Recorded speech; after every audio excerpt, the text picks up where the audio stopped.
రాష్ట్రంలో చాలా దారుణమైన పరిస్థితులు ఉన్నాయని టీడీపీ అధికారంలోకి వచ్చి ఇప్పటికే 2 ఏళ్లు అయిపోయిందని మాజీ ముఖ్యమంత్రి వైఎస్ జగన్మోహన్ రెడ్డి పేర్కొన్నారు.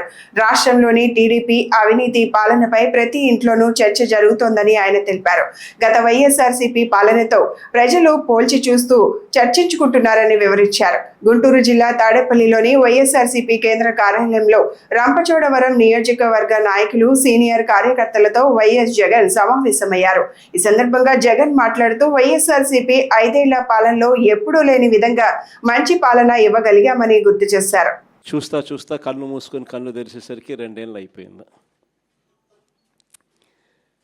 ఈ 2 ఏళ్లలో జరిగిన పాలన ఒకసారి ప్రతి ఇంట్లో కూడా చర్చనీయాంశంగానే మారింది. ఇంతకుముందు జగన్ను చూసాము, 5 సంవత్సరాల వైఎస్ఆర్సీపీ పాలనను చూసాము. ఇప్పుడు మళ్ళీ చంద్రబాబు నాయుడు గారి పాలన కూడా ఈ 2 సంవత్సరాలుగా చూస్తూనే ఉన్నాము. తేడా ఏమిటి అన్నది ఈరోజు ప్రతి ఇంట్లో కూడా నిజంగానే చర్చనీయాంశంగానే జరిగింది. ఈరోజు కూడా నేను చెప్తా ఉన్నా, మన 5 సంవత్సరాల పాలనలో గర్వంగా కూడా నేను చెప్పగలుగుతా, ఎప్పుడూ కూడా చూడని విధంగా, ఎప్పుడూ జరగని విధంగా పాలన అనేది వైఎస్ఆర్సీపీ ప్రభుత్వ హయాంలో మనం అందించగలిగినాము అని గర్వంగా కూడా చెప్పగలుగుతాం.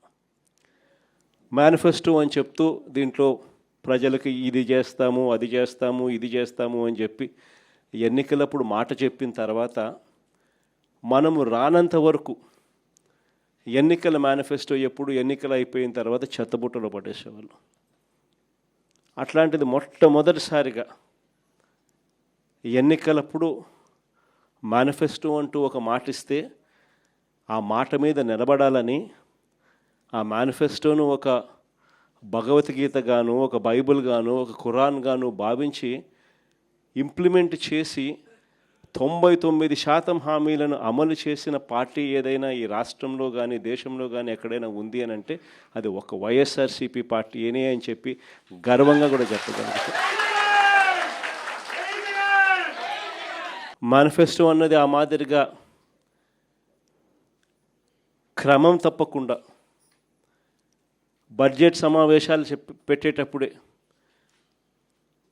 ఏ పథకం ఏ నెలలో ఇస్తాము అని చెప్పి కూడా క్రమం తప్పకుండా మళ్ళీ అది అమలు చేసిన పార్టీ కూడా ఎక్కడైనా దేశంలో ఉంది అని అంటే అది కూడా ఒక వైఎస్ఆర్సీపీ ప్రభుత్వం మాత్రమే.